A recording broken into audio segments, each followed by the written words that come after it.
guys, my name is Mace. I'm the lead guitarist for Exit Division, and I'm in my basement here today, and I'm going to be doing a lesson on Prison House. So let's get started. So some preliminary stuff that you guys might need. Being a beginner to intermediate player with kind of a basic understanding of what Travis picking is will be probably sufficient to learn this song. There's nothing super complex or crazy going on, and I'll talk you through how to create all the chords and everything going on. So let's get it going.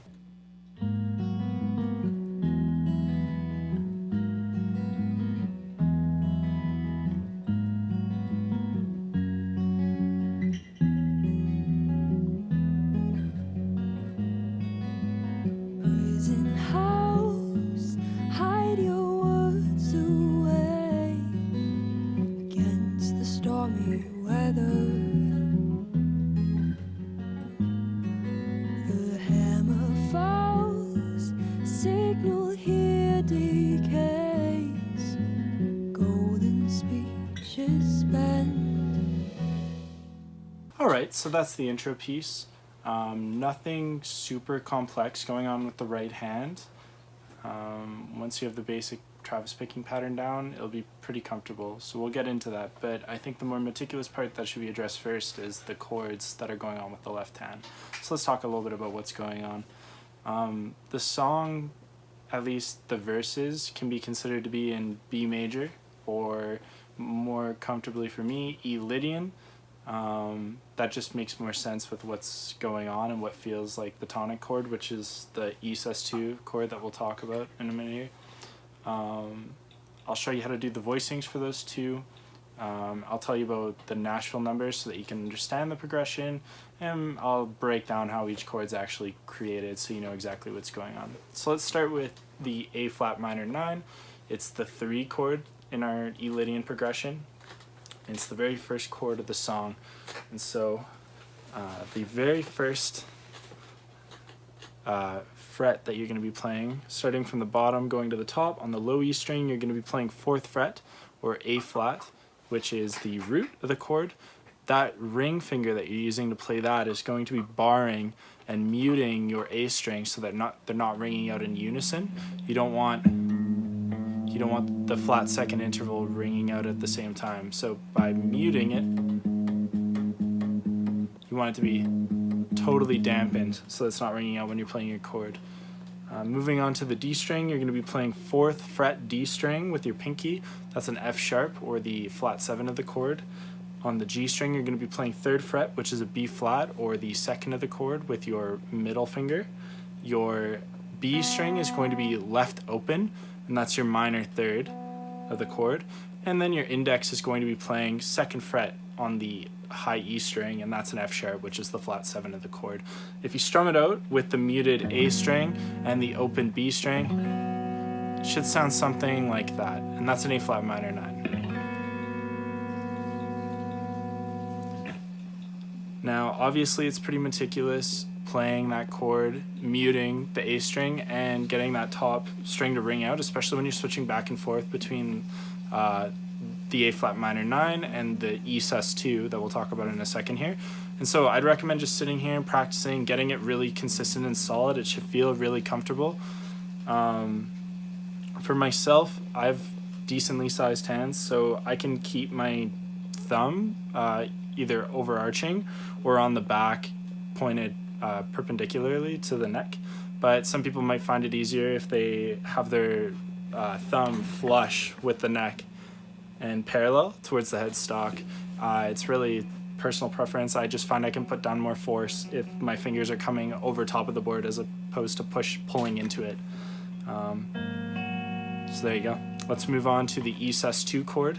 And so that is assembled by an open low E string. You're going to have 2nd fret on the A string, playing a B, which is the 5th of the chord. You're going to have a 4th fret on the D string, playing an F sharp, which is a 2nd on the chord. And on your index finger is going to be playing G sharp, or the 1st fret on the G string. And that's the major 3rd of the chord. And so it should ring out something like that. Now, a tip for switching between these two chords, obviously, it's a pretty moderate tempo. My tip to you is to anchor your pinky on that 4th fret, excuse me, on the 4th fret D string. If you leave that anchored there, you're reducing how many fingers need to switch, because there's quite a lot going on in terms of moving between the shapes. So by anchoring your pinky there, you're eliminating a lot of risk, especially when this string needs to be muted. You don't want unnecessary ringing, especially on such a terrible interval like that. So just take some time. I would even just strum out each chord for the duration, a whole note duration over a metronome at 143 BPM, which is the same as the song, and just become more comfortable with switching between those two chords before you start jumping into the Travis picking pattern, because the sooner you can get those to ring out really smooth and clean in whole note durations, the better off you'll be when you start introducing the pattern and the melody into it.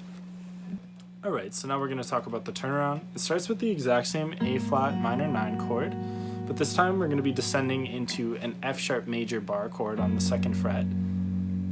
Let that ring out, and then we're going to be moving to a 5-1 turnaround, which is we're stacking a B sus2 over an E pedal tone, and then we're switching to E sus2 over the same E pedal tone.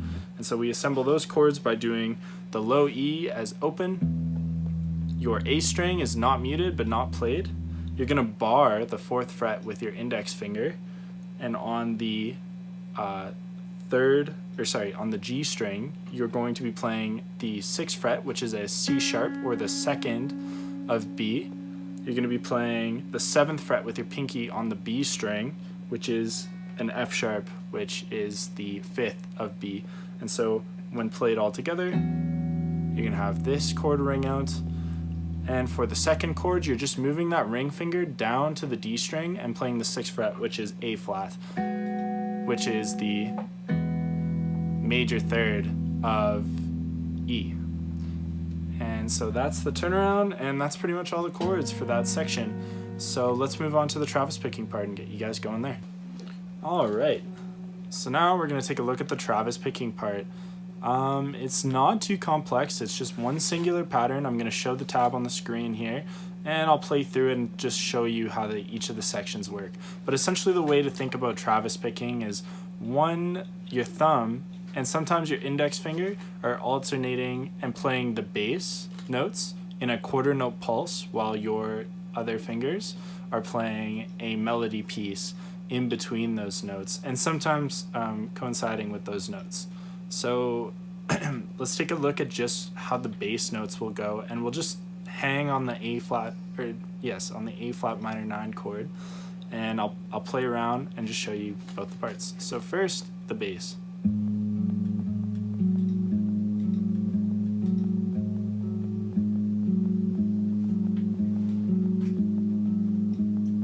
So as you can see, it's quite simple.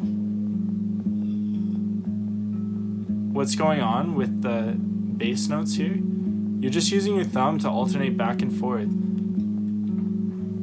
Now the reason why I'm not bringing my index into the equation yet is because I would consider the very last note where you're using your index to play the bass note as part of the melody still. So we'll talk about that in just a second here. And there you go.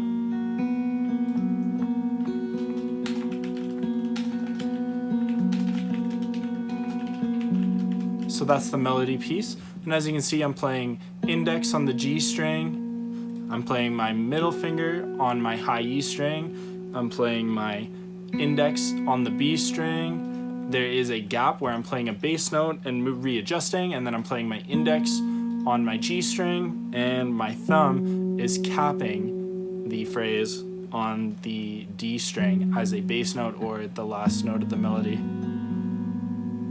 And so you'll get that pattern.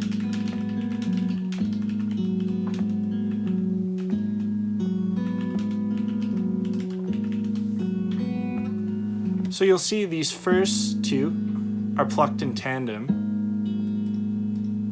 while the rest are falling in between my bass notes. Now, one thing I would recommend while you're practicing this is to really target that bass note, that down note, and separate the bar. If I'm doing any kind of complex part or anything like that, I'll find one note that I really focus on, and I'll start practicing really slowly with the metronome, just ingraining all that pattern into my brain and getting that started. But then when I begin practicing, I'll really focus on. So in this case, even when I play this now, I really focus on my thumb on the downbeats. So on 1 and 3, I really want to land there and just make sure I'm in pocket.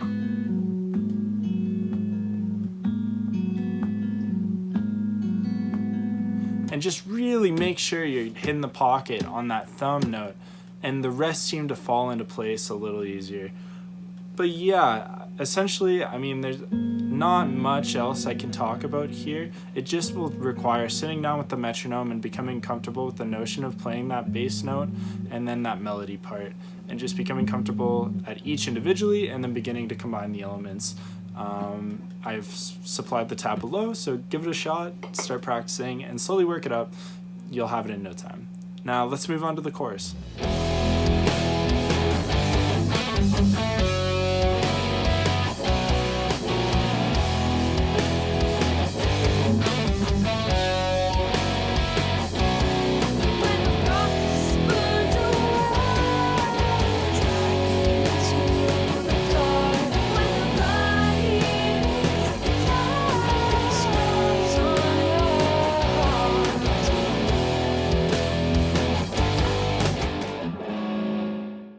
Alright, so let's talk about the Prison House chorus.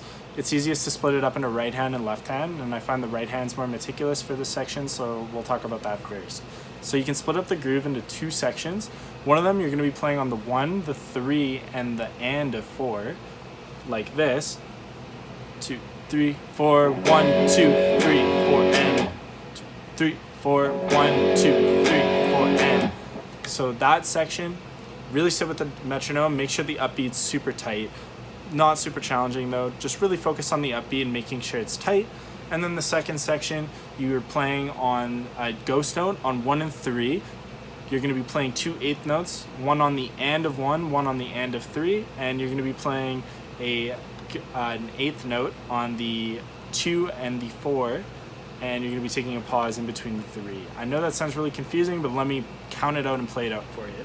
So 1, 2, 3, 4, 1 and 2 and 3 and 4, 1, 2, 3, 4, 1 and 2 and 3 and 4, 1, 2, 3, 4, 1 and 2 and 3 and 4, and 1, 2, 3, 4, 1 and 2 and 3 and 4.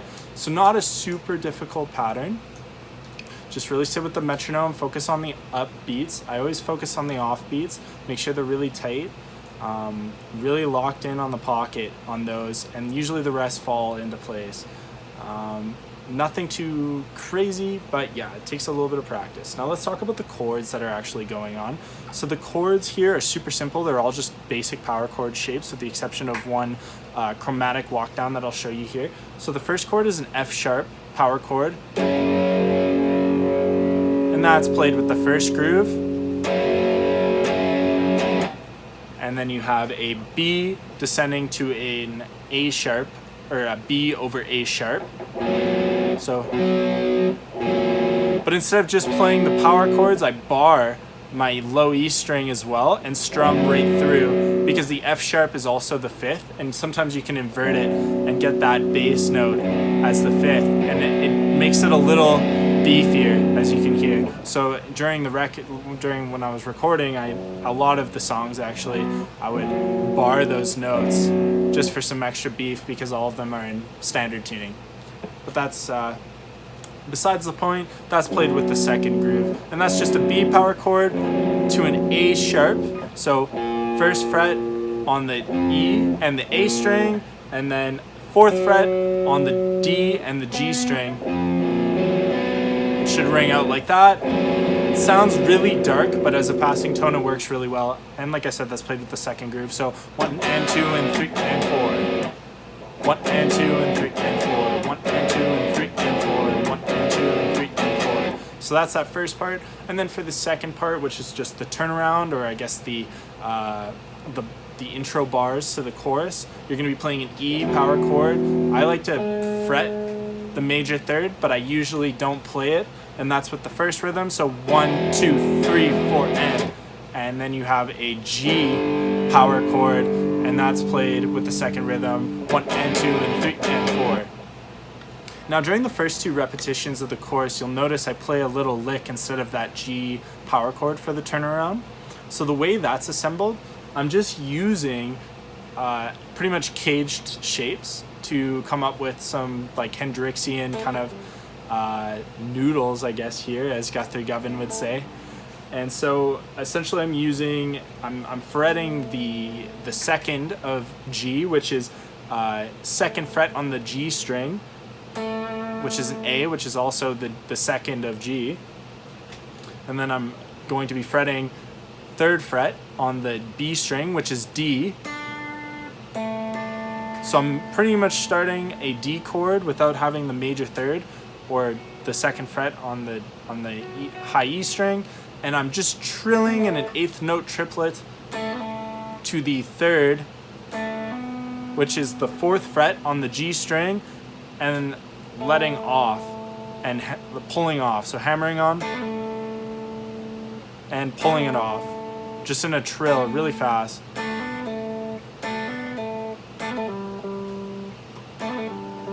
And then I'm using my pinky to play the root, which is G, so fifth fret on the D string, and I'm strumming that twice as eighth notes.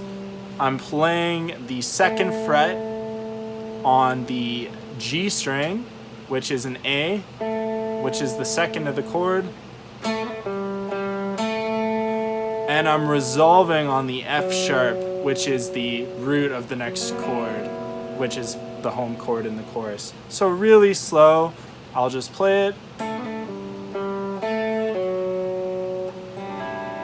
And then I'm playing this super dissonant, I guess you're stacking a second and a fourth on top of an F sharp chord. Not a second, a flat seven and a 4 on top.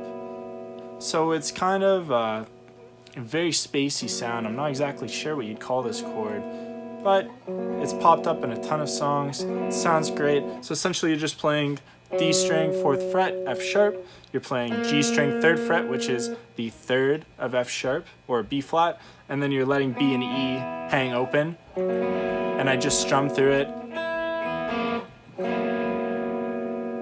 And I believe I do a little... And I just do a little rake back on the E and the B string before I go into the B descending down to the E section in the chorus. So it's nothing super complex. I've put the tab below. It just takes a little bit of practice to get used to the rhythm. It's just an eighth note triplet, 3 eighth notes, and then a half note to sustain and into the next chord. So nothing too crazy.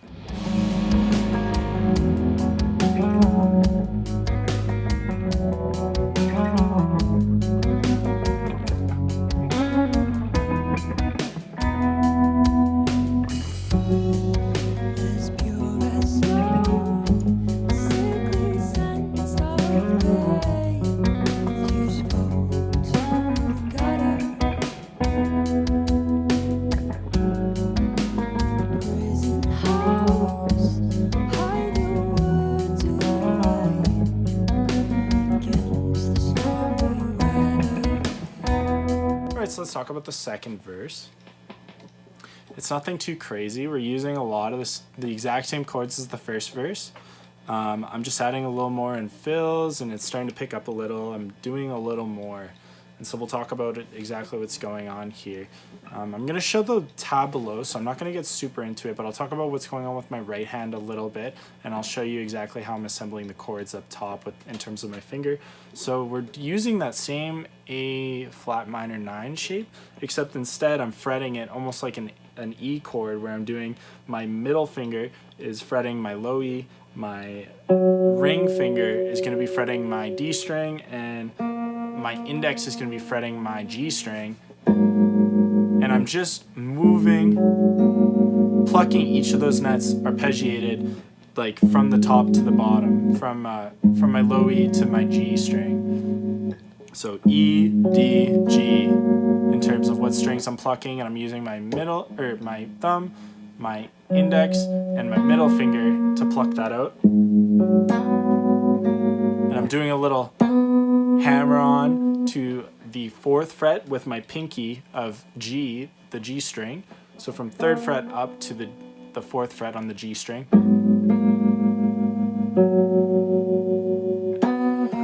And I'm plucking it again, like pulling off and plucking again with my middle finger on the D string, and then moving on to the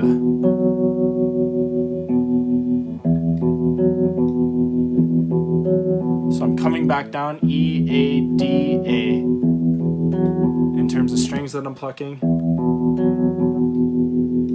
And then I'm using my middle finger to pluck this little lick out. So nothing too crazy there. So I'm plucking just the E and the D string first in unison.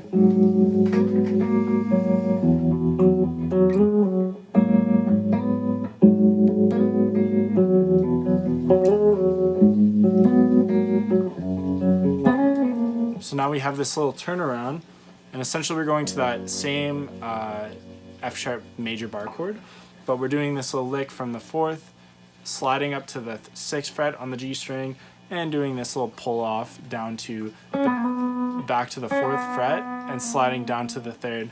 So something like this.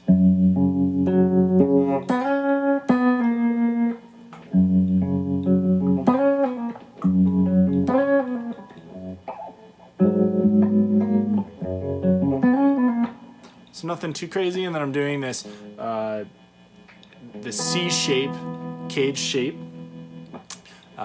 and I'm just taking off that middle finger from the root note up top and making it a 7th chord. So just barring the 4th fret, and then 7th fret on the A string and 6th fret on the D string are being fretted by my pinky finger and my ring finger respectively. And with my right hand, I'm doing a little slap, kind of a ghost note.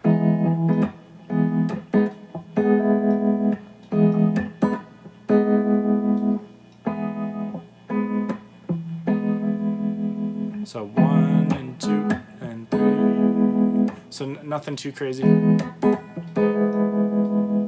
Just that little groove piece there. So just practicing that with the metronome. I find the right hand is the harder part in a lot of these. The left hand, I'm not doing anything super crazy harmonically.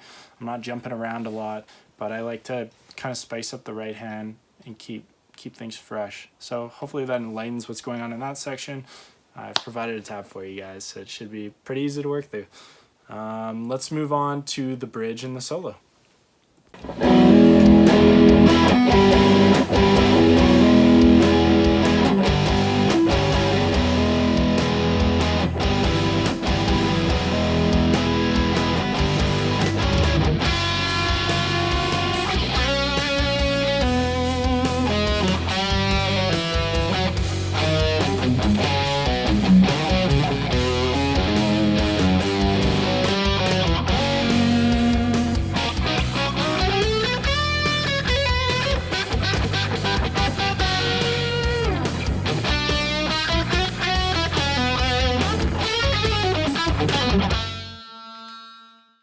Hey guys, so that was the Prison House solo and the bridge section.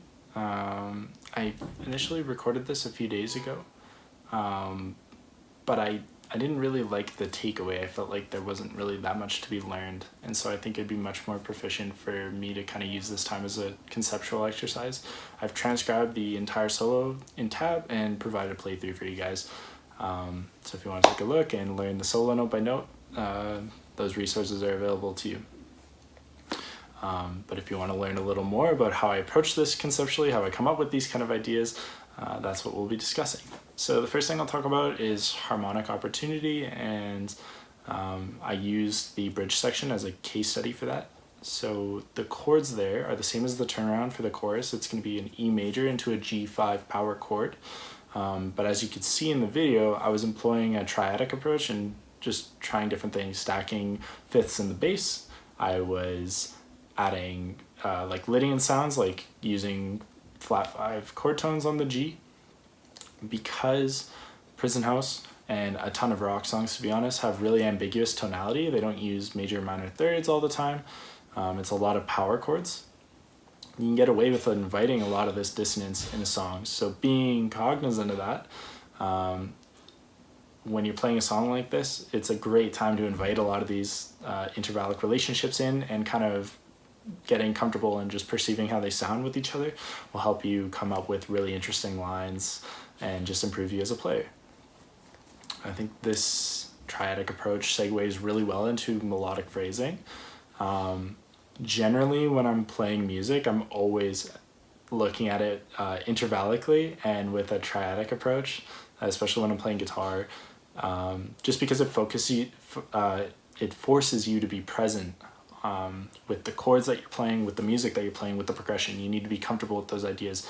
A common theme in rock and blues music is to just play one chord or play one scale over all the chords, and just kind of hope that it fits.